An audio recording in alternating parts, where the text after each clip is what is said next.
පින්වත්නි අද දවසේ මේ උතුම් ධර්ම දේශනාවේ දායකත්වයෙන් කටයුතු කරන බව සිහිපත් කරලා තියෙන්නේ ඉතාලියේ පදිංචිව සිටින අපේ පින්වත් පුෂ්පා ඉරාංගනී මෑණියන්.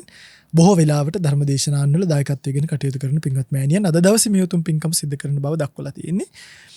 ඇතරම මීට කලකට පෙර බාරගත් ධර්ම දේශනාවක් 2022 2/13 වෙනි දින සිය ජන්මදිනය සමරන චමෝදි මහේශිකා පින්වත් ලේලියට ආශිර්වාද කිරීම පිණිස තමයි අද දවසේ මේ පින්කම සිදු කරන බව දක්වලා තියෙන්නේ. ඒ වගේම පින්වත් පුතණුවන් නිශාන් මදුරංග පුතණුවන්ට චමෝදි මහේශිකා ලේලියට ඒ වගේම තමන්ගේ මුණුබුරන් දෙදෙනා වන දීර්ඝායු මන්දස්මිත පින්වත් පුතණුවන්ට සිද්ධාර්ථ කියන පින්වත් පුතණුවන්ට එල්.ඒ. ජොසපින් නෝනා පින්වත් මෑණියන්ට මේ සියලු දෙනාටම ධර්ම ශ්‍රවණය කරන සියලු දෙනාටම ලොකු සන්හාසය ඇතුළු සියලුම දෙනාටම ඒ වගේම නාත්තණ්ඩිය ජින දේශක අවසරයි පින්වත් ස්වාමීන් වහන්සේ ඇතුළු සියලුම සංඝයා වහන්සේලාට පින් අනුමෝදන් වීම පිණිස ධර්ම අවබෝධය වීම පිණිස අද දවසේ මේ පින්කම සිදු කරන බව දක්වලා තියෙනවා. ඒ සියලු දෙනාටම ප්‍රාර්ථනීය බෝධියකින් උතුම් නිර්වාණය අවබෝධ වේවා මියගේ ඥාතීන් පින් අනුමෝදන් කරගනිත්වා කියන ප්‍රාර්ථනාවෙන් ධර්ම දේශනාව ශ්‍රවණය කරමු.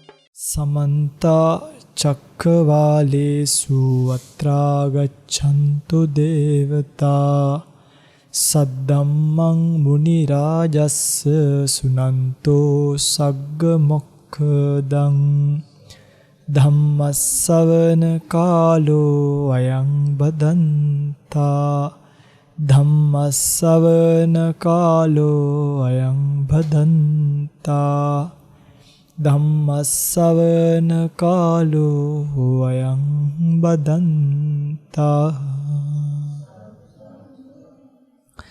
නමෝ තස්ස භගවතෝ අරහතෝ සම්මා සම්බුද්දස්ස.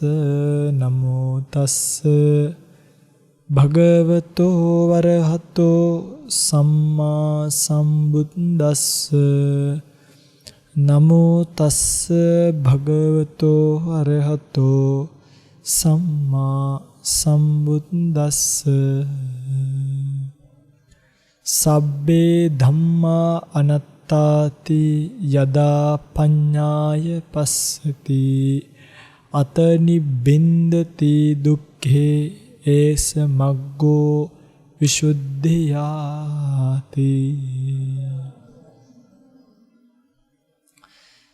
සද්ධර්ම ශ්‍රවණාබිලාෂී ගුණබර වාසනාවන්ත පින්වතුනි, පින්වත් අද දවසේ සෝදානම් වන්නේ ලෞතර බුදුරජාණන් වහන්සේ නමක් දේශනා කොට වදාළ උතුම් නිර්වාණ ධාතුව ස්පර්ශ කෙරෙන උතුම් වූ ධර්ම දේශනාවක් ශ්‍රවණය කරන්නට. පින්වත්නි, බුදුරජාණන් වහන්සේ ලෝකයට පහළ වුණාට පස්සේ කෙනෙක්ට ලබන්න පුළුවන් අවසාන ප්‍රතිඵලය ගැන මාතෘකා ස්ථානයේ ප්‍රශ්නයක් තියලා තියෙනවා. පින්වතුන්ලා විසින් මරණාසන්න මොහොතේදී කුසල්සිත අකුසල්සිත ධානසිත සියල්ලන්ම තොරව ශුන්්‍යතාවයට සමවැදීමට සිත පුහුණු කළ යුත්තේ කෙසේදයි පහදා දෙන්න කියලා. මේක හරිය ලස්සන ප්‍රශ්නයක්. පළවෙනියට මේ ප්‍රශ්නේ ඇහුවට බොහොම පිං. මොකද හැමෝම අතරමඟ කතාවක් කතා කරනකොට මේ බුද්ධ ශාසනයක කෙනෙක්ට ලබන්න පුළුවන් හාමුදුරනේ කෙලින්ම කියලා දෙන්න මෙන්න මෙතනට යන්නේ කොහොමද කියලා තමයි මේ අහලා තියෙන්නේ. ඉතින් ඇත්තටම මේ වගේ කෙලවර ඉලක්කයක් අනිවාර්යෙන් අපිට තියෙන්න ඕනේ. ඉතින් මේ ප්‍රශ්නය දිහා බැලුවාම තේරෙනවා පින්වතුන්ලා ඇත්තටම මේ ශාසනයේ අඩුම ලබන්න පුළුවන් පරම නිෂ්ඨාව මොකද්ද කියන එක පිළිබඳව හරි අවබෝධයක් තියෙන පින්වතුන්ලා කියලා. ඒ නිසානේ මේක ගැන අහලා තියෙන්නේ. කෙලින්මනේ. නැත්තම් ඔයා නම් මනම් අරක ගැන මේක ගැන සසර ගැන කියලා දෙන්න ඒව අහන්න ඕන නම් තිබ්බනේ. හැබැයි මේ පරම ශූන්‍යතාවය කියන තැනදිම අනම්මන නෙමේ ස්වාමීන් වහන්සේ ආපහු නූපදින තැනට හිතපත් කරගන්නේ කොහොමද කියලා මේ අහලා තියෙන්නේ. පින්වතුනි, මේ ආපහු නූපදින තැනට හිතපත් කරගන්න මරණාසන්න මොහොතේදී ඇත්තටම මේ ඒක අපිටපත් කරන්න පුළුවන් එකක් නෙමෙයි. අපි අදාළ හේතු ටික සකස් කරලා තිබ්බොත් සිත ඒ ස්ථානයේදී ඒ තැනටපත් වෙනවා. ඒකත් අනාත්මයිනේ. ආත්මයි නම් ඔන්න අපිටපත් කරන්න පුළුවන්. හැබැයි ආත්ම ස්වභාවයේ නැති නිසා අනාත්ම ස්වභාවයේ පවතින නිසා අදාළ හේතු ටික සකස් කරලා තිබ්බොත් අතනදී පරම ශූන්‍යතාවයට හිතපත් වෙනවා. මේ ශූන්‍යතාවය කියන්නේ මොකක්ද? බිඳුවට වැටීම නෙමෙයි. ඔයගොල්ලෝ හිතන්න එපා ශූන්‍යතාවය කොහොම හිස් එකක් කියලා. නැහැ. මේ සත්පුද්ගල භාවයෙන් තොර ලෝකය. හරි? සත්පුද්ගල ශූන්‍යයයි අවබෝධ කර ගැනීමට කියනවා ශූන්‍යතාවය පිළිබඳව අවබෝධ කර ගන්නවා කියලා. ඒ කියන්නේ දැන් මේ ස්කන්ධ පහ තියෙනවානේ රූප, වේදනා, සංඥා, සංකාර, විඥාන කියන. මේ පංච උපාදානස්කන්ධේ නැත්තම් නාම රූප ධර්මතා දෙක එකතු වෙලා රංගපාන කෝලමක්නේ. දැන් මේ අපි ඔක්කොලම බැලුවොත් එහෙම ධම්මවිජය ස්වාමීන් වහන්සේගේ දැන් ওই පින්වත්තුල ඔක්කොම නාම රූප දෙකේ ක්‍රියාකාරීත්වයක්නේ. එතකොට මේ නාම රූප ක්‍රියාකාරීත්වයට සත්පුද්ගල භාවය ආරෝපණය කර ගැනීම සාමාන්‍යයෙන් අඥානික කරන දෙයක්. හැබැයි කෙනෙක්ට තේරෙනවා විදර්ශනා වැඩුවට පස්සේ කිසිසේත්ම මේ රූප ගොඩටවත් නාම ගොඩටවත් සත්පුද්ගල භාවයක් ආරෝපණය කරන්න පුළුවන් කමක් නැති බව. පැහැදිලිද මං කියන්නේ? දැන් විශේෂයෙන්ම සෝවාන් වෙනකොට සෝවාන් පලස්ත භාවයට එනකොට පැහැදිලිවම තේරෙනවා රූපස්කන්ධේවත් වේදනාස්කන්ධේවත් සංඥාස්කන්ධේවත් සංකාරස්කන්ධේවත් විඥානස්කන්ධේවත් වෙන්වෙන්ව ගත්තයින් පස්සේ සත්පුද්ගල භාවයක් නැති බව. හැබැයි සෝවාන් වෙච්ච උතුමන් වහන්සේත් මේ පහේම එකතු වෙච්ච තැන මෙතන අස්මි වෙමි කියන මානයක් ගැබ් වෙලා තියෙන්න පුළුවන්. ඒකනේ අස්මිමාන ඉතුරු වෙන්නේ රහත් වෙනකම්. ඒ කියන්නේ ස්කන්ධ පහේ ඒකීය ක්‍රියාකාරීත්වයේ දෘෂ්ටියෙන් ග්‍රහණය කියන්නේ සක්කාය දිට්ඨියක් නෙමෙයි. නමුත් අස්මි කියන නැත්නම් වෙමි කියන මානින් ග්‍රහණය වෙන ස්වභාවයක් මානය. ඒකට කියනවා මානය කියලා. අන්නේ මිම්ම මානය කියන එක රහත් වෙනකම්ම තියෙන එක. එතකොට දැන් මේ පින්වතුල්ලා අපේ හිතමුකෝ මරණයටපත් වෙන්න යනවා කියලා. මරණයටපත් වෙන්න යන වෙලාවේ ඔබ විසින් උපදවාගත යුතු කතාව තමයි මේක. දැන් ওই පින්වතුල්ලා නිකන් හිතන්න දැන් ඔය ඉන්න ගමන් දැන් මෙහෙම ඉන්නකොට ওই පින්වතුල්ලාට ණයෙක් ගහනවා. අද රැට ওই ගෙදර ඉන්න ගමන් පිළයා පෙත්තට ගියාම මොකද වෙන්නේ? ණයෙක් ගහනවා. ওই පින්වතුල්ලාගේ රියැක්ෂන්ස් කොහොම වෙයිද? ඒ කියන්නේ අර පිළිතුරු බැඳීම් කොහොමද ඒකට? දැන් ඔයගොල්ලන්ට හිතන්න ඔයගොල්ලෝ ගේ ආපැත්තට ගියා. කකුල් දෙක හොදගන්න කියලා ගියා කියලා හිතන්න. ගහනවා ණයෙක්. දෙපාරක් ගහනවා. එකපාරක් නෙමෙයි බුඩ පැනලා දෙපාරක්ම ණයා ගහනවා. දැන් ඕගොල්ලෝ මොන වගේ ක්‍රියාකාරකමක යෙදෙයිද? නිකන් කියන්නේ. අනිවාර්යෙන් ඕගොල්ලෝ මොකද කරන්නේ? බුදු අම්මෝ මෙන්න මාව ණයෙක් ගැව්වෝ බේර ගනියෝ කියලා නේද? නැත්තම් අනේ සියලු සත්වෝ සූපත් වේවා සබ්බේ සංඛාරා අනිච්ච එහෙම කියයිද? එහෙම කියන්නේ නැහනේ.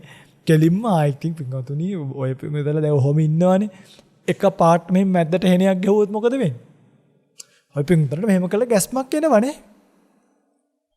ඒතර කිඹුල්ලු ඉන්න වැවකට දාලා කිඹුල්ලු නැහැ කියලා දාලා බැස්සට පස්සේ කියන ඔය වැවේ කිඹුල්ලු ඉන්නවා බුදු අම්මෝ අපි නම් දන්නේ නැහැ කියලා. ඔය පිටුර මොකද කරන්නේ?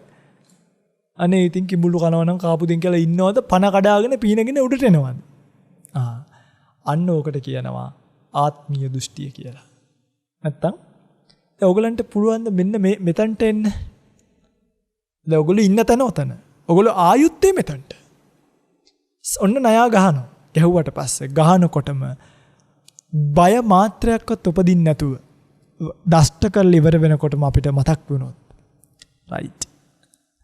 ලෝකේ නාම රූප ධර්මතා දෙක උප්පත්තියත් එක්ක හටගත්තා වගේම ඔන්න රූප ධර්මතාවයත් නාම ධර්මතාවයත් බිඳින්න හේතුවක් සකස් වුණා. හරි? දැන් මේ විෂ මගේ ශරීරයට ආපాతගත වෙලා මෙහෙම ගිහිල්ලා මගේ මේ ස්නායු බ්ලොක් වෙලා අක්මා බ්ලොක් වෙලා ඔක්කොම වෙලා දැන් මගේ සිත වැඩ කරන්නේ නැතු වෙනවා රූප අක්‍රිය වෙනවා දැන් මරණයටපත් වෙන්න යන්නේ. හරි. නාම රූප දෙකේ ආයුෂ ඉවරයි.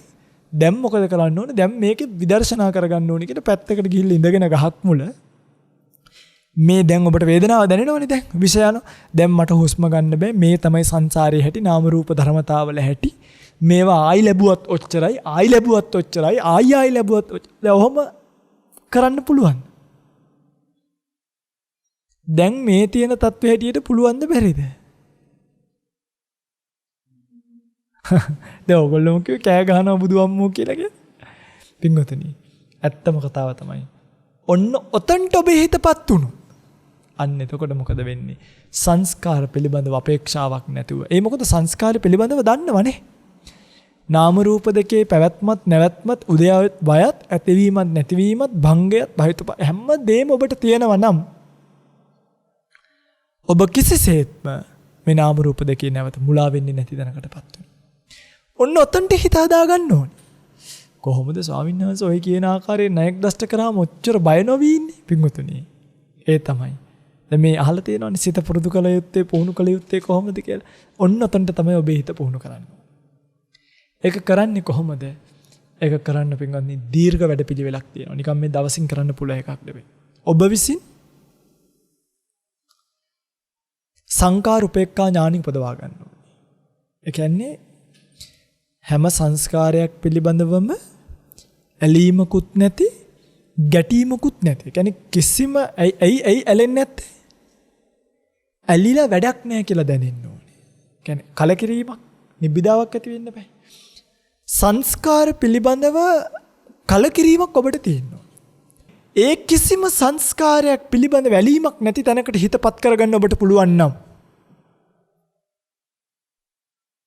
එතකොට ඇලෙන්නේ නැති වෙන්නේ හේතුවක් ඕනේ. ඇලෙන්න හේතුවක් තියෙනවා ආස්වාදය. ආස්වාදය නිසා තමයි ඇලෙන්නේ. ඇලෙන්නේ නැති වෙන්න නම් එහෙනම් මොකද්ද තියෙන්න ඕනේ? ආදීනවය පේන්න ඕනේ. ආස්වාදයේ පෙනුනොත් ඇලෙනවා. ආදීනව පෙනුනොත් ගැලවෙනවා. ගැටීමත් එහෙම. ඇලීම තියෙන තාක් ගැටීම තියෙනවා. ඇලීම නැති වෙනකොට ගැටීම නැති වෙනවා. දැන් පින්වතුනි සංකාරූපේක්ඛා ඥානෙ තමයි උපදවා ගන්න ඕනේ. එහෙනම් ඔන්න මෙතනට යන්න නම් ඔබ විසින් පළවෙනියටම කළ යුත්තේ කුමක්ද? සංකාරූපේක්ඛා ඥානෙට සමවදින්න ඕනේ. සංකාරූපේක්ඛා ඥානෙ ඇති කරගන්නේ කොහොමද? සංකාරූපේක්ඛා ඥානෙ ඇති කරගන්න නම් ඔබ මේ ලෝකයේ තියෙන ධර්මතාවයන් පිළිබඳව කලකිරීමක් ඇති කරගන්න ඕනේ. ඒ කියන්නේ කලකිරුණොත් තමයි සංකාර පිළිබඳ උපේක්ෂාවකට එන්නේ. කලකිරුන්නේ නැත්නම් කවදාවත් උපේක්ෂාවකට එන්නේ නැහැ. අන්න ඒකට කියනවා නිබ්බිදානුපස්සනාව කියලා. එහෙනම් සංකාර උපේක්ඛාවටත් කලින් ඔබ විසින් උපදවා ගත යුතු එකක් තියෙනවා. ඒ මොකද්ද? නිබ්බිදානුපස්සනා ඥානිය ඇති කරගන්න ඕනේ. පැහැදිලිද මම මේ කියන්නේ? ඕකට අහලා තියෙන උද්‍යාවයේ භංගානුපස්සනා, බයතුපට්ඨාන, ආදීනවානුපස්සනාව, නිබ්බිදානුපස්සනාව, මුංචිතු කම්මිතාවේනේ. නිබ්බිදාව ඇති කරගත්තට පස්සේ තමයි මුංචිතු කම්මිතාවේ මිදෙන්න ඕනි කියලා හිතෙන්නේ. මේ ලෝකෙන් යන්න ඕනි කියලා. ඊට පස්සේ තමයි සංකාරූපේක්ඛා ඥානෙ ක්‍රමානුකූලව ගිහලා පටිසංකානුපස්සනා ඥානින් පස්සේ ඇති වෙන්නේ. නිබ්බිදාව ඇති කරගන්න ඕනේ. නිබ්බිදාව ඇති වෙන්න නම්, කලකිරීම ඇති වෙන්න නම් සංස්කාරයන්ගේ මොකද්ද දකින්න කිව්වේ? ආදීනවය දකින්න ඕනේ. ආස්වාදය නෙමෙයි. ආදීනවය දකින්න ඕනේ. ආදීනවය දකින්නවා කියන්නේ මේ සංස්කාරයන්ගේ ඇතිවීමත් නැතිවීමත් කල්පනා කරන්න ඕනේ. දැන් එහෙනම් මට කියන්නකෝ මෙතනට යන්න ඕන නම් හිත පුහුණු කර යුත්තේ කුමක් කරාද? සංස්කාර ධර්මයන්ගේ ඇතිවීමත් නැතිවීමත් කෙනෙක් කල්පනා කළොත් ඔකට කියන්නේ උදේවය කියලා. උදයව්‍ය ඥානෙනේ. උදය වය කල්පනා කළොත් එයාට උපදින උදයව්‍ය ඥානෙ. ඊට පස්සේ එයාට පේනව ඇතිවීම නෙමෙයි සංස්කාරයන්ගේ නැතිවීම විතරක්. භංගානුපස්සනාව උපදිනවා. ඊට පස්සේ මෙයා සංස්කාර වලට බයක් උපදවා ගන්නවා. බයතුපට්ඨාන ඥානෙ ඇති වෙනවා. අනතුරු ආදීනවානුපස්සනාව ඇති වෙනවා. අන්න ආදීනව දකි. නිබ්බිදානුපස්සනාව කලකිරෙනවා. මුංචිතු කම්මිතා, පටිසංකානුපස්සනා, සංකාරූපේක්ඛා. පැහැදිලිද මම මේ කියන්නේ? දැන් මේකට යන්නේ එහෙනම් දැන් උදේවය ඇතිවීම නැතිවීම බලන්න ඕනේ. ඕකට යන්න නම් පින්වතුනි ඔබ විසින් ක්‍රමානුකූලව මෙන්න මේවා අධ්‍යයනය කරන්න ඕනේ. රූප ධර්මතා සහ නාම ධර්මතා පිළිබඳ. මොනවද? රූප ධර්මතා සහ ඔබ නාමත් රූපත් කල්පනා කරලා බැලුවාම ඒ නාම රූප දෙක සංසාරේ එන්නේ සත්පුද්ගල භාවයෙන් තොර බව. හුදු කර්ම චිත්ත ඍතු ආහාර වලට අනුරූපීව රූපය සකස් වෙන බව. චිත්ත නියාම ධර්මයට අනුරූපීව නාමය සකස් වෙන බව. එතකොට සංසාරේ කොහොමද මේවා යන්නේ කියලා කල්පනා කරටි පටිච්චසමුප්පන්නවයි මේවා යන්නේ කියන එක මත අන්න එතකොට ඔබට පේන්න පටන් ගන්නවා නාමවලත් රූපවලත් තියෙන පොදු ලක්ෂණ තුනක්. මොනවද? අනිත්‍ය, දුක්ඛ, අනාත්ම. අනිත්‍ය දුක්ඛ අනාත්ම දකින්නකොට තමයි ඔබට ක්‍රමානුකූලව උදයව්වේ බංගානුපස්සනා ඥාන උපදින්නේ. දැන් තේරෙනවද මේ පාත් එක? දැන් බලන්නකො මේක වීදුරුව වගේ තියෙනවනේ. එහෙනම් ඔබ විසින් පටන් ගන්න ඕනේ කොතනින්ද? නාම රූප ධර්මතාවයන්ගේ ඇති තතු ඒ ආකාරයෙන් පරීක්ෂන්න පටන් ගන්න ඕනේ. හිත පුහුණු කරන්න ඕනේ ඔහොමයි. ඔබ නාම රූප ධර්මතාවයන්ගේ ඇති තතු යථාකාරයෙන් පරීක්ෂණව නම් කොහොමද? දැන් රූප ගත්තාම පින්වත්නි රූප ධර්මතා තියෙනවා. සාමාන්‍යයෙන් මේ ශාරීරික විදර්ශනාවට ගන්න පුළුවන් රූප ධර්මතා රූප කොටස් 4ක් තියෙනවා. එකක් තමයි පඨවි ධාතු අධික රූප කොටස්. අනිත් එක ආපෝ පිටුල අහලා තියෙනව නේද? ආපෝ ධාතු අධික රූප කොටස්. තව තියෙනවා වායෝ ධාතු අධික රූප කොටස්. ආයි තියෙනවා තේජෝ ධාතු අධික රූප කොටස්. දැන් පඨවි ධාතු අධික රූප කොටස් සාමාන්‍යයෙන් අපිට පේන්න 20ක් තියෙනවා. කේසා, ලෝමා, නකා, දන්තා, තචෝ, මන්සං, නහාරු, අට්ටි, අට්ටි මිච්ඡා, වක්කං, හදයන්, යකනං, කිලෝමකං, පියකං, පප්පාසං, අන්තං, අන්තගුවං, උදරියන්, කරේසං. කියන්නේ මෙන්න මේ මත්තලුංග කියන එකත් එක්ක පේන්න අපිට තියෙනවා 20. හරිද බලන්න. කේසා, ලෝමා, නකා, දන්තා, තචෝ, මන්සං, නහාරු, අට්ටි, අට්ටි මිච්ඡා, වක්කං, හදයන්, යකනං, කිලෝමකං, පියකං, පප්පාසං, අන්තං, අන්තගුණං, උදරියන්, කරේසං, මත්තලුංග. මත්තලුංග කියන එක අන්තිමට අපිට ඇවිල්ලා තියෙන. නමුත් ඒකත් දාගන්න ඕනේ. එතකොට 20යි. ආපෝ ධාතු අධික කොටස් තියෙනවා 12. පිත්තං, සෙම්මං, පුබ්බෝ, ලෝහිතං, සේදෝ, මේදෝ, අස්සු, වසා, කේලා, සිංගානිකා, අසිකා, මුත්ත 12යි නේ. එතකොට 32යි. තේජෝ ධාතු අධික සන්තාපන, ජිරාපන, පාචක, පරිධාන කියලා තේජෝ ධාතු 4ක් තියෙනවා ශරීරේ. මේවා ඉගෙන ගන්න ඕනේ. ක්‍රමානුකූලව එක එක ගන්න. මේවා මේ බණ යනකොට ආයි මේක ලියන්න. ඉගෙන ගන්න මොනවද තියෙන්නේ? පරිධාන තේජෝ ධාතුව, පාචක තේජෝ ධාතුව, සන්තාපන, ජිරාපන. එතකොට ඔයගොල්ලෝ හොයන්න සන්තාපන තේජෝ ධාතුව කියන්නේ මොකද්ද? ජිරාප එක එකට හරියක් දාන්න. එහෙමයි මේක යන්නේ. ඊට පස්සේ ඔන්න ඔබට එනවා දැන් ඔන්න තේජෝ වායෝ ධාතු කොටස් කීයක් තියෙනවද? 6ක් තියෙනවා. දැන් ඕවා දැනගෙන ඉන්න එපේ.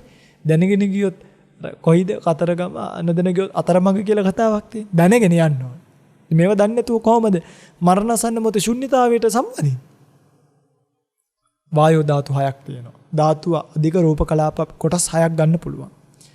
උද්දංගම, අදෝගම, කොච්චිසය, කොට්ටාසය, අංගමංගානුසාරී, ආස්වාස ප්‍රාස්වාස. වැඩි මේවා ගැන ලොකු 100ක් ආවම හරි ලස්සන ජීවිතයක් පහුගිය දවසක මම ගියා ලස්සනකම පැත්තේ මේ ත්‍රිකුණාමලේ ආරණ්‍ය. ගියාම අපේ ස්වාමීන් වහන්සේ නමක තාත්තා කෙනෙක් ඉන්නවා. ඒ තාත්තේ කකුල රිදෙනවා. මම ගියා ඒ තාත්තේ මොකද්ද කකුලට වෙලා තියෙන්නේ? මේ අංගමංගානුසාරී වාතයේ පොඩි ප්‍රශ්නයක් වෙලා. අංගමංගානුසාරී කේස් එකක් තියෙන කිව්වා. බලන්න ප්‍රැක්ටිකල් ඉනේ ජීවිතයට ගන්න. එහෙමම කිව්ව අංගමංගානුසාරී කේස් එකක් තියෙන ආමුදුරුවනේ. ඒතර මම කල්පනා කරා මේ මිනිස්සුන්ට මේවා ගිහිල්ලානේ. දැන් කොවංගව කවදා හිච්ච වචනද අංගමංගානුසාරී වචනනේ. ඒතර මේක හේතු වෙලානේ කොහොම හරි ගිහිල්ලා. එතකොට පිංගුතුල්ලා කල්පනා කරන්න දැන් ඔන්න ඔය කොටස් දැන් ඔතන 42යි. ඊළඟට තව කොටසක් තියෙනවා ආකාශ ධාතුව කියලා. මම මේ කියන්නේ ඉතින් මේ අවශ්‍ය තොරතුරු ටික ඒක දැන් ඔබ මේ ලොකු කතාවක් නෙමෙයි අහලා තියෙන්නේ. දැන් මේකට ඕනේ ආයුධ මුලින් මේ වාහනේ ගලවන්න කලින් ආයුධ එකතු කරගන්න ඕනේ. එකතු කරගෙන තමයි මේ යන ජැක් එක නැත්තම් රෝදයක් ගලව ගන්න පුළුවන්. බෑ. ජැක් එක ගන්නකොට හරිතන්ට ගහන්න ඕනේ නැත්තම් රෝදේ උස්සනකොට පයින්ව ඩොග් ගා. නේ? යහෝ හැමතැනටම ගහලා බෑ ජැක් එක. ගහන්න ඕනේ තැනක් තියෙනවා. එතකොට දැන් සමහරු ඩ්‍රයිවිං දන්නවා වුණාට දන්නේ නැහැ මේ ජැක් එක තියෙන්නේ කොහෙද කියලාවත්. සමහර කෙනෙකුට අපේ වාහනේ රෝණ මල්ලි පුංචි නිතේ අලුතම පුරුදු වෙන අලුත මේ සමහර දවස්වල වාහනේ ටයර් එහෙම යනවා ඉතින් පාර මොන මල්ලි මන්දර දන්නවද පංචරයක් දාන්න නෑ. එන ඔන්න ඔය ජැක් එක ගනින් කියලා මොකද කරන්නේ සමහර කෙනාට ඔය පිටුතල විශ්වාස කරන ඔය ආර්ය පොළ පැත්තේදී ඔය පිටුතල තේ පැත්තේ මම දැක්කා ඉන්නේ කොහෙද තියෙන මේ ඔය පැත්තේදී ටයරුත් මාරු කරලා තියෙනවා පිටුතල මට සමහර දවසට ඉතිලා තියෙනවා උඹ පින්නපාතයක් අරගෙන දානයක් වළඳලා ඉන්නේ නැතුව ආවා මැදයි බණ කියන්න එහෙම විතර තියෙනවා මට. ඒ කියන්නේ හැබැයි දැන් නම් පුළුවන් කොල්ලට දෙයියනේ කියලා. ඉතින් මේ මම මේ කියාගෙන ඉන්නේ මේ ටූල්ස් ටික එකතු කරගන්න. ඔන්න දැන් රූප කොටස් ආකාශ ධාතුව කියලා එකක් තියෙනවා. එතකොට ඔක්කොම ගත්තාම 43යි. ඔන්න එතකොට ඒ 43 ගැන ඔබට පූර්ණ අධ්‍යයනයක් කරන්න වෙනවා. පළවෙනියට මොනවද මේ? ඒක තමයි පළවෙනි. ඊළඟට ඒ වගේ එක තැනක හරි කෙස්වල, ලොම්වල, නියවල දත් දැන් කෙස් ගන්නකො. ඔය පිංගුතුලගේ කෙස් දන්නවද? ඔය පිංගුතුලගේ ඔළුවේ ඉන්නේ කියලා. මං ඉන්නේ හවලාගේ ඔළුවේ කියන්නේ කෙස් දන්නවද? කෙස් වලට සත්වයක් පුද්ගලයෙක් පනවන්න පුළුවන්කමක් තියෙනවද? අපි මෙහෙම ඔබේ කෙසුයි තව කාගේ හරි කෙස් ටිකක් අවලං කරලා ඔහොම තියලා මගේ කෙස් ටික උඩට එන්න කිව්වපට එනවද කෙස්? ඒ කියන්නේ කෙස් වල සත්ව පුද්ගල භාවයක් නැහැ. ඇත්තටම කෙස් අඬනවද? කෙස් වල ලොම් වල තියනවද? නියපොතු වල? මේ නියපොතු කියන්නේ සත්වයක් පුද්ගලයෙක්ද නැත්නම් නිකන් මැටීරියල් එකක්ද? නිකම් මැටීරියල්ස් නේ. දත්. ඔහොම පිංගා දැන් මම ඔය 4යින් කිව්වේ. ඔය 42ම මනසිකාර්ය කරගෙන ආවම තේරෙනවා මේ රූප කලාප එකකවත් සත්වයක් පුද්ගලයෙක් නැති හුදු. එතකොට කොහොමද හටගන්නේ? කර්මජව, චිත්තජව, ඍතුජව, ආහාරජව. මේ 4න් හටගන්නවා විනා මං ඇති කරපුවත් කවුරුත් මවපු එකක්වත් ලෝකේ නැහැ කියන එක යාට තේරෙන්න ගන්න. රූපවල සත්වයක් නැහැ කියලා තේරුණාම එයාට පින්වත්නි ජීවිතේ පළවෙනි වතාවට ඔන්න තේරෙන්න ගන්නවා. එහෙනම් රූපේ නෙමෙයි මේ අවුල තියෙන්නේ කොයි කියලාද? ඔක්කොම කුණු බේරවැවට වගේ සිතේ තමයි මේ කේස් එක තියෙන්නේ කියලා හිතනවා. ඔන්න එතකොට තේරෙනවා රූපේ නම් සත්වයක් පුද්ගලයෙක් නෑ. ඒක නම් ටක්කටම විශ්වාසයි. හැබැයි හිතේ නම් ඉතින් ඔන්න කවුරු හරි ඉන්නවා. ඔන්න ඊළඟට ගන්නවා දැන් රූප භාවනාව ඉවරයි. දැන් ගන්නවා නාම භාවනාව. අරගෙන බලනවා නාම සාමාන්‍ය විඥාන ධාතු අපි 6ක් භාවනාවට ගන්නවා. චක්සු විඥානය, සෝත විඥානය, ගාන විඥානය, જીවහා විඥානය, කාය විඥානය, මනෝ විඥානය. මේ කියන 6ම අරගෙන දැන් චක්කු විඥානය කොහොම ඕකේ අපිට ලොකු පරාසයක් තියෙනවා කවර් කරන්න. චක්කු කියලා එකක් තියෙනවා ඒ තමයි චක්සු ප්‍රසාදය. රූප කියලා බාහිරව පේන්න තියෙන ආරම්මන රූපය තියෙනවා. චක්කුංච පටිච්ච රූපේච උප්පජ්ජති චක්කු විඥානං. ඔන්න එතනින් තමයි චක්සු විඥානි කියන එක ඇති වෙන්නේ. චක්කු විඥානියට පස්සේ ඇති වෙනවා සම්පටිච්ඡන සම්තේරණ වොත්තපන කියලා සිත් ගණනාව. අනතුරුව ජවන් සිත් 7ක් යනවා. තදාලම්බනය කියලා බවංගට වැටෙනවා. මොකක්ද මේ වුණේ කියලා ඔන්න කල්පනා කරන්න පුළුවන්. ඔහොම කල්පනා කරනකොට ඔබට තේරෙනවා දෙයියනේ මම උපදවන හිතක් නැහැ. ඇහැ ඉස්සරහට රූපයක් ආවම සිත කියන කීබේම මොකක් වෙනවද? ඇහැ ඉස්සරහට රූපයක් ආවම සිත උපදිනවා මිසක් මගේ උත්සාහයෙන් සිත උපදවන්න පුළුවන් කමක් නැත. දැන් ඔයගලන්ට දැන් මෙතන ඉඳන් අමරදේවගේ සින්දුවක් අහන්න පුළුවන්. කොහොමද දැන්? කනට දැන් ඇහෙනවද අමරදේවගේ සින්දුවක්? නේද? ඇයි? හේතුව ශබ්ද රූපේ සකස් වුණාම තමයි සෝත විඥානය කියන එක ඇති වෙන්නේ. හැබැයි මම දැන් මෙතනින් සින්දුවක් ප්ලේ කරලා ඕගලන්ට බණ කිව්වොත් ඕගලන්ගේ අනුදැනුමකින් තොරව හිත මේ සින්දුවට හට ගන්නවද නැද්ද? හට ගන්නවා. අන්න දැන් ටික කාලෙකින් තේරෙනවා දෙයියනේ. චිත්ත නියාමයට අනුව හටගන්න චිත්ත වීති පරම්පරාවක් මිසක් මම හිතනවා මම කියලා එකක් මේ ශරීරයේ නැහෙනේ. ඊළඟට නාම රූප මිශ්‍රක භාවනාව මේ නාමයි රූපයි දෙකම කවලම් කරලා දෙකම එකට දාගෙන භාවනා කරන්න පටන් ගන්නවා. එතකොට මෙයාට තේරෙනවා හබල නිසා ඔරුවත් ඔරුව නිසා යන හබල හබල යන්නේත් ඔරුව නිසා ඔරුව යන්නේත් හබල නිසා අඤ්ඤ මඤ්ඤ මෙන්න මේ ප්‍රත්‍ය නිසා නාමත් රූපත් මේ දෙක සැරිසරනවා.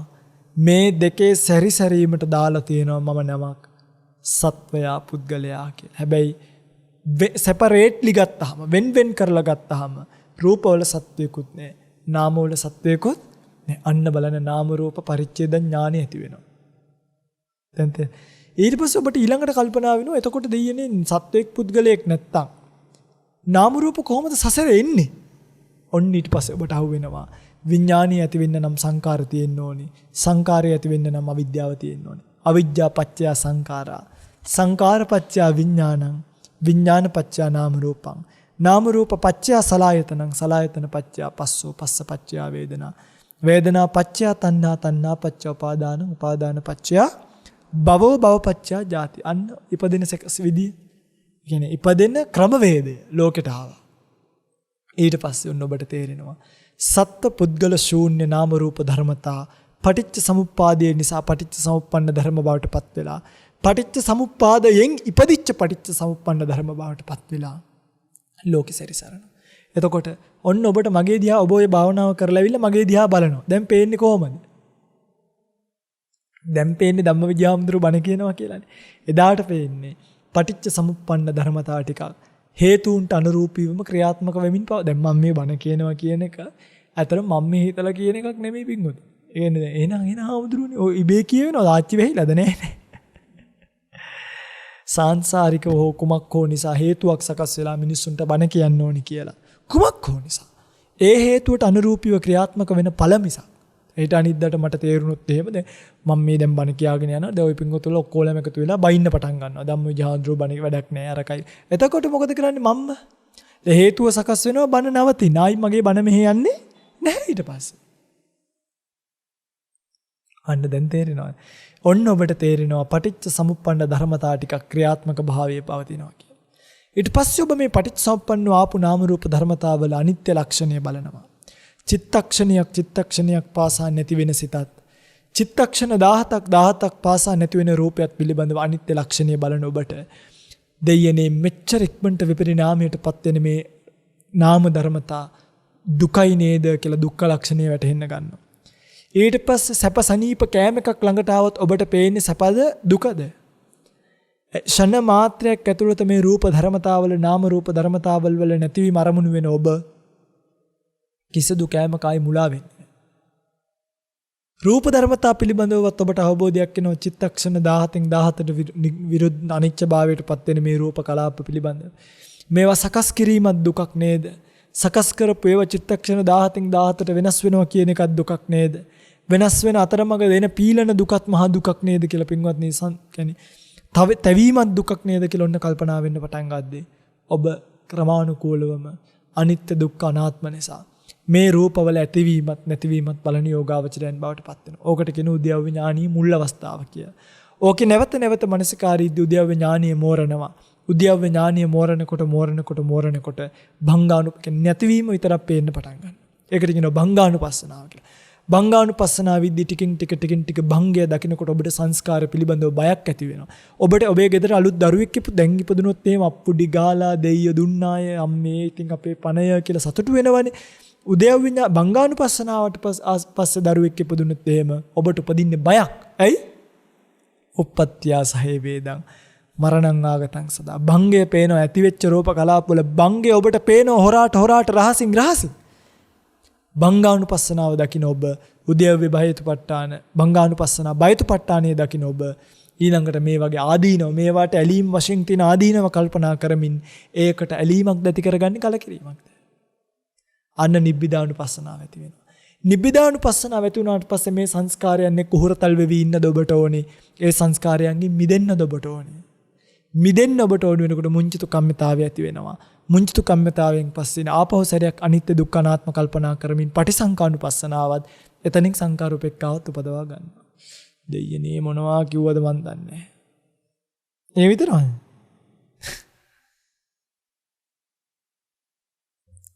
ඔන්න සංකාරූපෙක්කාව මුලින්ම පෙන්නපු සංකාරූපෙක්කාවට මුලින් ඉඳන් එක්කන් ආවනේ. මුලින්ම කිව්වා අදාළ වෙන්න ඕනි දේ. ඔන්න ක්‍රමවේදය කිව්වා. සිත පුහුණු කළ යුත්තේ එහෙම. ඔන්න ඔතන්ට ගිහිල්ලා දැන් කනවා අර සර්පයා. මොකද වෙන්නේ? වින්නතුනි සංස්කාරයන්ගේ අනිත්‍ය දුක්ඛ අනාත්මය මනවින් දැකපු ඔබ කිසිම සංස්කාරයක් ඇතුලේ තප්පරයක්වත් ජීවිතේ ජීවත් වෙන්න අපේක්ෂා නොකරන ඔබ අර සර්පය දෂ්ට කිරීමත් එක්කම ඔබට වඩාත්ම තීව්‍ර වෙන්නේ බුදු අම්මෝ කියලා බයක් නෙමෙයි සංස්කාර පිළිබඳව ඇති කරගත්තු අවබෝධය. ඒ නිසාම අහෝ සබ්බේ සංඛාර අනිත්‍ය සියලු සංස්කාරයෝ නැසෙන සුළුයි නේද? මේවට ඔට්ටු වෙවි කෑ ගහලා ස්පිරිතාලේ යන්න දඟලන වෙලාවත් කොච්චර අපරාධයක්ද? දැන් කොහොමත් මැරෙන එකනේ. ඔන්න ඔය අවබෝධයෙන්ම මැරනවා මේකේ වේදනාවක්. ස්පිරිතාලේ ගියත් මැරෙන්න පුළුවන්. හොඳයි ගිහිල්ලා දැන් ඔහොමනේ මතක් වෙන්නේ ගිහිල්ලා හොඳ වුණත් නොමැරී ඉන්නවා. දැන් සර්පයා කාලේ හොඳ වුණා. වැඩක් නැහැනේ කොහොමත් S2 පේන්නේ නැති වෙනවා කාලයක් යද්දි කුණු වෙනවා නේද? එහෙම වෙනවනේ. ඉතින් ඕවා ඔක්කොම මතක් වෙනවා ඒ වෙලාවට. කොහොමත් මැරෙන එකනේ පින්වතුනි මෙන්න හොඳ ඔපචුනිටි එකක් ලැබුණා මරණය පිළිබඳව කල්පනා කරන්න කියලා ගියා ගහක් උඩ පත් කඩයක් කියලා ගත්ත ගහක් යට ඉඳගත්ත පරයන්කේ බෙදගත්ත ජීවිතය පිළිබඳව කල්පනා කළා. මොකද වෙන්නේ? කුසල් අකුසල් ධාන කිසිම සිතකින් තොරව පරම ශූන්‍යතාවය පිළිබඳව කල්පනාවෙන් ජීවිතය අතාරින්න පුළුවන්. කිසිම දෙයක් ගැන ආසාවකින් තොරව අතාරින්න ජීවිතේ සබ්බේ සංඛාර අනිච්චා කියලා කල්පනා කරමින් නම් අතහැරියේ ආයිත්තරයක් යාට මේ කිසිම දෙයක් ගැන භව තෘෂ්ණාවක් නැති නිසා තණ්හා නිරෝධෝ උපාදාන නිරෝධා. උපාදාන නිරෝධෝ භව නිරෝධා. භව නිරෝධෝ ජාති අන් නිර්වාණයට ගිහිල්ලා. දැන් තේරෙනවද මේ වැඩේ? දැන් මට කියන්න මේක ප්‍රැක්ටිකල්ද නැද්ද? මේක ප්‍රායෝගිකයිද නැද්ද? අනිවාර්යෙන් ප්‍රායෝගිකයි. දැන් මේ මුල්ලේ ඉඳන් මොන්ඩිසෝරි දක්කන් ආවනේ. හැබැයි ලේසිද අමාරුද? මාර වීරයක් දරන්න ඕනේනේ. තේ එකක් හදන තරම් නම් ලේසි නෑ. තේ එකක් හදන්නත් අමාරුයිනේ පිංගුතුනි. පිටියෝනේ, තීනියෝනේ, තේ කොළෝනේ, කවලම් කරන්න ඕනේ, තේ ගොට්ටක් ඕනි, පෙරන්න ඕනි. අයියෝ තියෙන වැඩ තෝගේ. එතකොට දැන් මම මේ කියපු වැඩපිළිවෙලේ එන්න ඉවසීම, ගුණය, දරා ගැනීම, කැපකිරීම, ආහාර ආදී ගිජු නොවීම, වාසස්ථාන ආදීන්ගේ ගිජු නොවීම කොච්චර දේවල්ද නේ. හුදකලා විවේක දූ දරුවෝ මුණුබුරු සමහරක් වෙලාවට අතාරින්න වෙනවා මේවා කරන්න.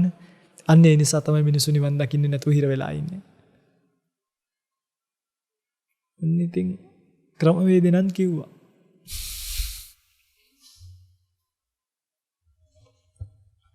තුම්මේ කිච්ඡං ආතප්පං අක්කාතාරෝ තථාගතා. කලයොත්තේ ඔබ විසින්නේ අපට හැක්කේ පාර කියලා දෙන්නට පමණිය. හරි?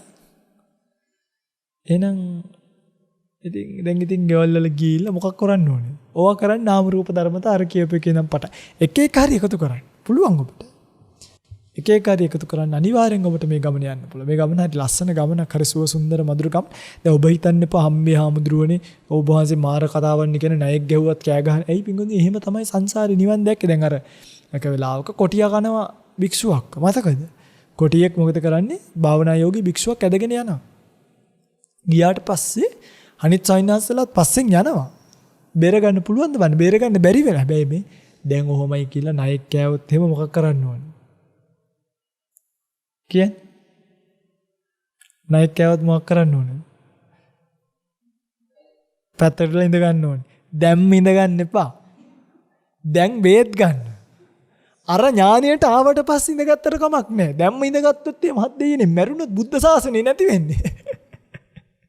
දැන් මේ වෙලාවේ ණයෙක් කෑවට ගිහින් ඉඳ ගන්න යන්න එපා. අර ක්‍රමවේදය ඇවිල්ලා අදාළ තැනට ආවට පස්සේ මම කියන්න ඕනේ ඉඳ ගන්න කියලා. දැන් කෑවොත් වහවහම බෙහෙත් ගන්න. දැන් නාම රූප සංකාර රූප එක්කා තියා නාම රූප පරිච්ඡේද ඥානියවත් නැන්නේ. දැන් මැරුණොත් ආයෙ උපදිනවා. අන්න එහෙම එකක් තියෙනවා. දැන් ඒ කාලේ අර කොටියා කන වෙලාවේ උන්වහන්සේ කෑ ගැහුවේ මේ අනිත් ස්වාමීන් වහන්සේලා කිව්වා ඇවැත්නි කොටියා ස්වාමීන් වහන්සේවත් තරම් ගල් පර්වතයකින් එහාට පැන්නා. අනිත් ස්වාමීන්සලා මේ පැත්තෙන් කෑ ගහලා කිව්වා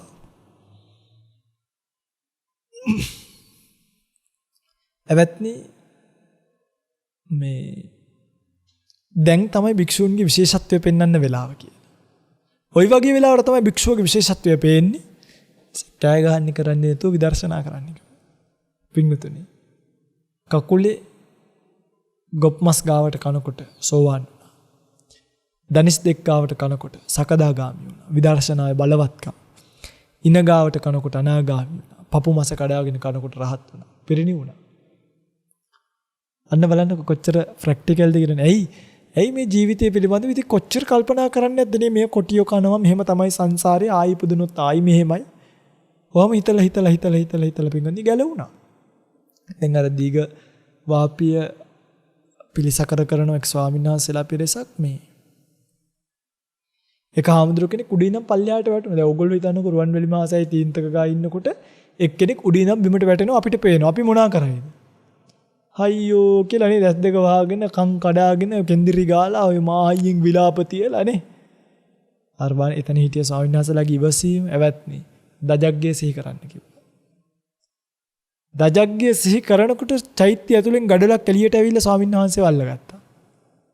ගලා ආවේ ස්වාමීන් වහන්සේගේ යටිපතුල් උඩට. හිට්ටා. කොහොමද මිනිස්සුන්ට තිබ්බ විදර්ශනා? අද කෝ ඒවා?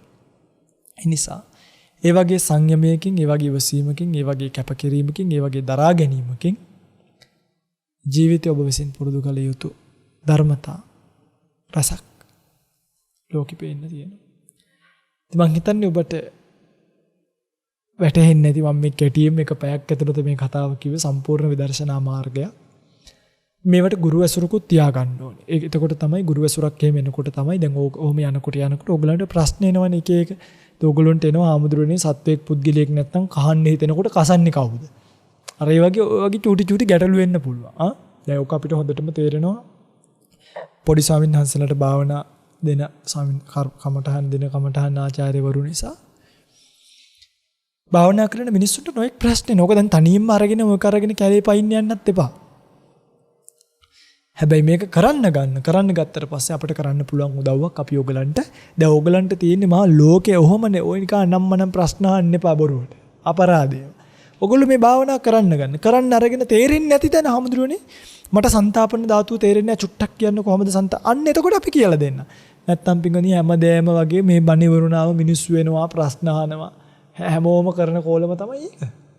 එතකොට දැන් අපිට තේරෙනවා මිනිස්සු ධර්ම අවබෝධය කරන්නද දඟලන්නේ නැත්තම් වෙන මොකක් හරි පස්සෙන්ද දුවන්නේ කියලා. ඒ නිසා ඔබ කරුණා කරලා මේ බණ අහන පිංගුතුල්ලා මේ කියන මාර්ගය වඩන්න ගන්න. අන්නේ වඩන මාර්ගයට තමයි අපිට උදව් කරන්න පුළුවන්. අන්නේ වඩන මාර්ගයට තමයි අපිට උපකාර කරන්නේ. අන්නේ වඩන මාර්ගයට තමයි අපිට පිළිසරණක් වෙන්න පුළුවන්. එතකොට ස්වාමීන් වහන්සේලාට කරදරයක්වත් නැහැ. ওই පිංගුතුලාට කරදරයක්වත් නැහැ. ස්වාමීන් වහන්සේලාගේ යුතුයකම කරනවා. ওই පිංගුතුලාගේ වැඩේ කරගන්න. එහෙමයි මේ ජීවිතය සකස් වෙන්නේ. ඉතින් එනිසා ආදරෙන් ගෞරවයෙන් සිල් ගුණධම් රකින්න, ගුණ ධර්ම වඩන්න, ගුණ ධර්ම වලින් පෝෂණය වෙන්න. එහෙම ගුණ ධර්ම වලින් පෝෂණය වෙද්දි ගුණ ධර්ම වඩනකොට ජීවිතයේ පිළිබඳව ටික ටික අවබෝධ වෙනකොට ඇත්තටම මේ ජීවිතය ගැන අපේක්ෂාවක් නැති වෙනවා ටිකින් ටික. එකපාර කරන්න යන්න එපා. මේ එන්න තියෙන පියවරවල් දිගේ එන්න. අන්න ඒ දිගේ එනකොට තමයි පිංගුතුල්ලට පුළුවන්කමක් ලැබෙන්නේ ක්‍රමානුකූලව ජීවිතය පිළිබඳව අවබෝධයකට එන්න. එහෙම අවබෝධයකට එද්දි පිංගුතුනේ වෙන්දට ලෝකෙ පෙයිච්ච විදියට පෙනුණු විදියට නෙමෙයි පේන්න පටන් ගන්න. වෙන්දා ලෝකෙ පෙනුන විදිය, වෙන්දා ලෝකෙ දැනිච්ච විදිය, වෙන්දා ලෝකෙ තේරුම් ගිය විදිය සම්පූර්ණයෙන්ම හාත්පසම වෙනස් භාවයට ගිහිල්ලා ජීවිතය පිළිබඳව අවබෝධයෙන් දකින කෙනෙක් සංස්කාර පිළිබඳව මුලා නොවී දකින කෙනෙක් සංස්කාරයන්ගේ කවුරු හරි අපි හිතමු දැන් මේක අවබෝධ කරගත්තා කියලා ඔගොල්ලෝ අනාගාමී වුණේ නැත්තම් ඔගලන්ගේ දුව විඳින්න ඔගලන්ට බැරි නෑ. පුළුවන්. ඔගොල්ලෝ දුව විඳින්න. සාමිය භාර්යාව ඉඹින කෙනේ මේ ප්‍රශ්න ඉම්බට ඔගලන්ට තේරෙනවා මේ සංස්කාර පවත්ව ගන්න නම් පුළුවන් කමක් නැති බව. අන්න ඒකයි අවබෝධය. එතකොට මරුණට පස්සේ අඬන්න වැළපෙන්න ඕනේ. බොරුවට විලාප තියන්න ඕනේ. ඉතින් මෙතනට යන්න මේ ශාසනය හරි සුන්දරයි. ඒ බව මතක් කරමින් තවත් කාලය ගන්නේ නැතුව මම හිතන්නේ මේ අවශ්‍ය ටික කියවිච්ච නිසා ඔය විදිහට තමයි මරණාසන්න මොහොතේදී පරම ශූන්‍යතාවයට හිතපත් කරගන්න පුළුවන්කම. ඒක ලොකු පුහුණුවක් නේ. practice again practice. ඔහොමයි කියන්නේ ඉන්නවක. පුහුණු වෙන්න නැවත පුහුණු වෙන්න. පුහුණුව කෙලවර තමයි නිර්වාණය කියන එක සාක්ෂාත් කරගන්න පුළුවන් වෙන්නේ. ඔබට ඒ උතුම් ධර්මය අවබෝධ කර ගැනීමට ශක්තිය, ධෛර්යය, වාසනාව, කායික මානසික නිදුක් නිරෝගී චිරජීවනයේ ලැබේවා කියලා ප්‍රාර්ථනා කරමින් ධර්ම දේශනාව සකස්. ආකාසට්ටා චුම්මට්ටා දේවා නාග මහිද්దికා පුඤ්ඤන්තං අනුමෝදිත්වා චිරං රක්칸තු ශාසනං. ආකාසට්ටා චුම්මට්ටා දේවා නාග මහිද්దికා පුඤ්ඤන්තං අනුමෝදිත්වා චිරං රක්칸තු දේශනං. ආකාසට්ටා ච බුම්මට්ටා දේවා නාග මහිද්దికා පුඤ්ඤන්තං අනුමෝදිත්වා චිරං රක්칸තු මං පරන්ති. හැම දිනෙකටම සම්මා සම්බුදු සරණයි.